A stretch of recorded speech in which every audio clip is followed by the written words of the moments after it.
nandito ako ngayon sa New Balance and napili ko yung New Balance SC Trainer V4, which is nakita ko rin ang daming good reviews, and pabalik na tayo sa running era. Kasi nung nag-start ako ng 2018, wala pa ako ganong pambili ng magandang sapatos. So ngayon, medyo nakaka-LL na tayo. Kaya, ayan, bumili tayo ng Nandito tayo sa Vietnam, by the way. Medyo mas mura ng konti lang. And naka-discount sila ng 20% kaya pag dalawa binili. Kaya, bumili na ng extra t-shirt. Yan lang. So dito nga pala sa Vietnam, millionaire tayo. So nagastos natin 6.5 million. So, convert nyo na lang sa peso. Pero, yun, kung gusto mo maging millionaire, alam mo na saan ka pupunta.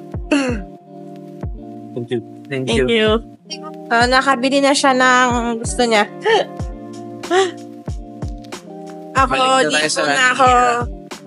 Hindi ako muna bibili sa Pop Mart kasi hindi ko pa alam kung ano yung bibilihin ko. Siguro balik na lang kami sa ibang araw since first day pa lang naman namin today.